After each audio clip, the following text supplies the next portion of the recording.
Mga idol, bago pa man nga po harapin ng Los Angeles Lakers ang Denver Nuggets sa opening night ng NBA ay may lumabas nga pong balita na meron nga pong player na babalik sa kanilang lineup. Yan naman ang ating unang storya ngayon na sasabayan ko na rin ang balitang target nga daw po ni Victor Wembanyama na kunin ng MVP at Rookie of the Year Award. Pag-uusapan na rin natin ngayon ang balitang pabor nga po ang SBP at PBA mismo kay Justin Brownlee. Kaya mga idol, tara, umpisahan na natin yan.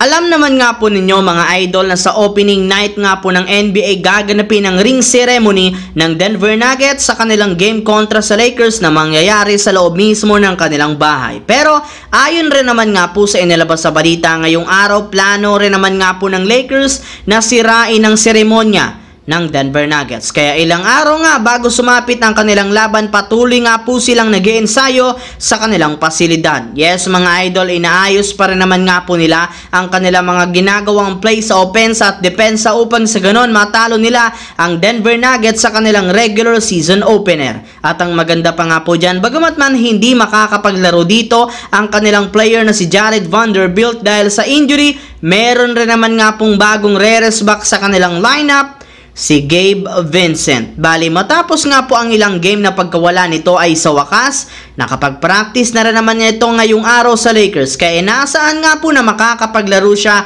sa kanilang game kontra sa Denver Nuggets. Samantala, pumunta naman tayo sa ating pangalawang story ngayon sa balitang target nga po ni Victor Wembanyama na kunin ng MVP award at Rookie of the Year. Matapos nga po mga idol na magdomina ng husto si Victor Wembanyama sa pagkapanalo ng San Antonio Spurs sa kanilang laban sa Warriors, ay may ilang mga NBA analyst ang naniniwala na kakayanin nga nitong kunin ng sabay ngayong season ang parehong MVP at Rookie of the Year. Kitang-kita rin naman nga po sa kanyang mga naging laro na walang sino man ang makakapigil sa kanyang mga ginagawang galaw sa shooting o di kaya pagsalaksak sa ilalim ng basket. At mas kinabiliban pa nga po ng mga analyst ay ang depensa nito at shot blocking presence. Napapaiba at nagpapabago nga bigla ang tira ng lahat ng mga players sa tuwing binabantayan niya ang mga ito. Kaya mas naging consistent nga po si Wembanyama sa mga laban ng Spurs, ay hindi malabo na pareho niyang ma-target o makuha ang MVP at Rookie of the Year.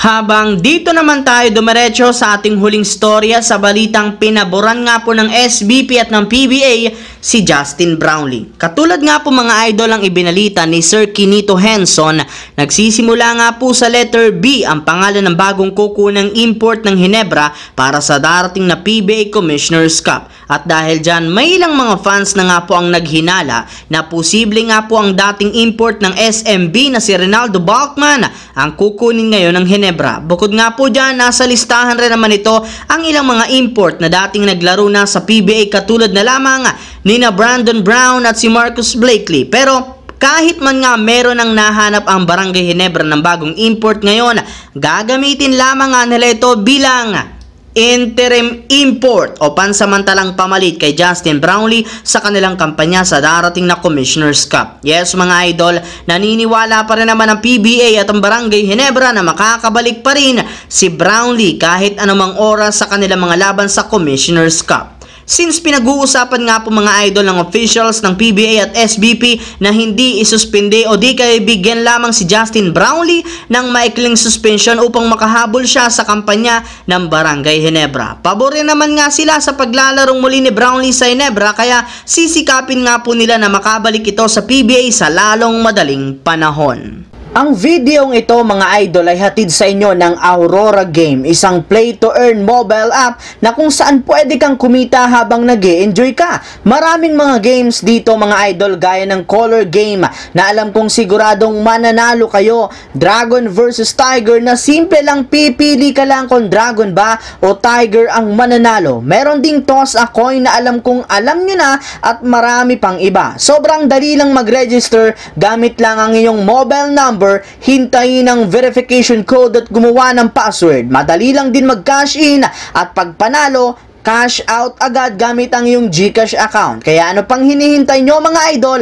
Mag-download na at manalo. Nasa comment section ang link para makapagsimula na kayo. So yun lamang mga idol ang ating bagong video na ating pinag-usapan dito ngayon. Once again, this is your J-Zone TV. Don't forget to subscribe at syempre pindutin ang notification bell sa akin channel para lagi kayo maging updated sa mga videos na pinapalabas ko. I-follow, bisitahin na at ilike ang ating Facebook page, J-Zone TV. Thanks for watching mga idol.